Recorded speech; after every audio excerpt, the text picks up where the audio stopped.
So about a month ago, our little one had a birthday party, dinosaur themed, and wanted dirt cups. So that's, chocolate pudding and crushed Oreos and chocolate pudding and crushed Oreos. With a little dinosaur on top. They were really cute. But I went to the store to buy instant pudding and realized that it is criminally expensive. So I learned how to make chocolate pudding from scratch. So now I'm going to teach you guys. So I start with 2 cups of sugar,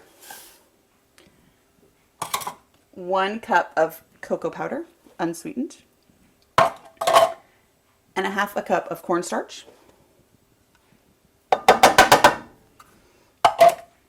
and a teaspoon of salt. We're going to whisk that together.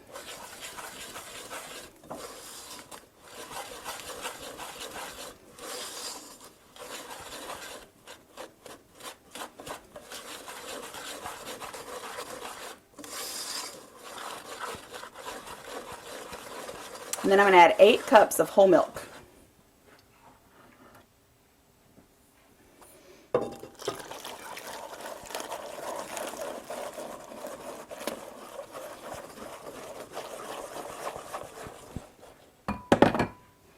That's 4.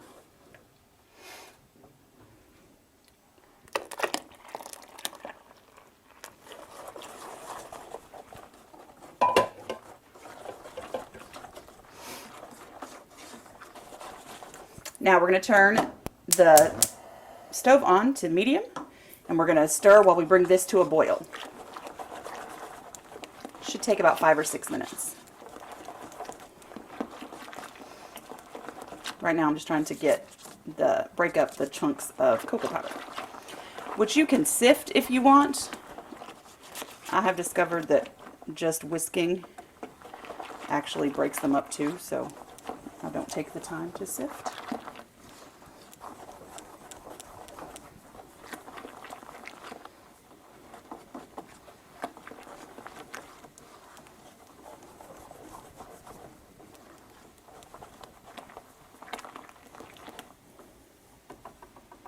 Now that it's mostly mixed, we're going to let it sit and come to a boil. It's going to take about 5 minutes.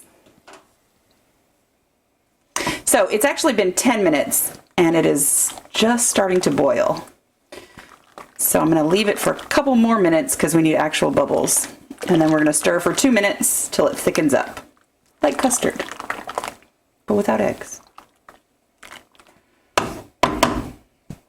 And I periodically came in and stirred it just so that as everything heats up, the cornstarch is a thickener, so it'll make things thick on the bottom. So I came in here to stir to make sure that it got distributed through the rest of the pudding, so we didn't have just chunks at the bottom and nothing else in the middle. But it needs a little more time to get to a boil. All right, so our pudding mixture has started to boil. I'm going to let it boil for 2 minutes while I stir so that it doesn't get those chunks that I was talking about at the bottom. So we have 1 minute and 44 seconds left. I'm just going to keep stirring, not with a whisk because that breaks apart the pudding itself. It'll separate it. You want to just stir it with either a spatula like this or a wooden spoon.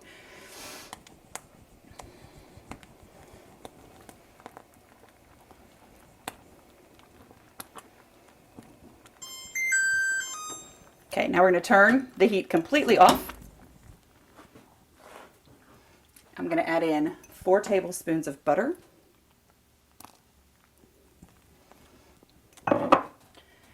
and 2 tablespoons of vanilla.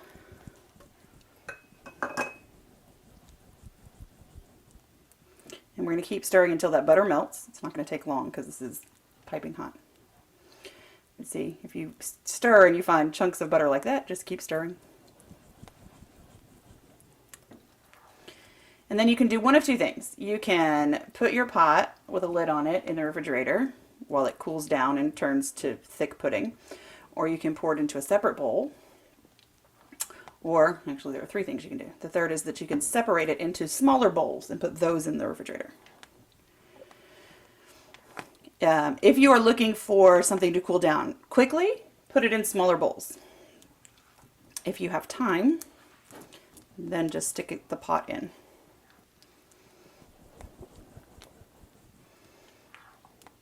there you have it. Now we just need the pudding to cool down. This is going to take, if I put it in the pot in the refrigerator, it's going to take about 4 to 6 hours. If you put it in little cups, ramekins, and put it in the refrigerator, it'll take you a couple of hours. You just need to get it to cool all the way through, and then it'll thicken up as it does. So our chocolate pudding has been in the refrigerator overnight. Now all I'm going to do is stir it up together.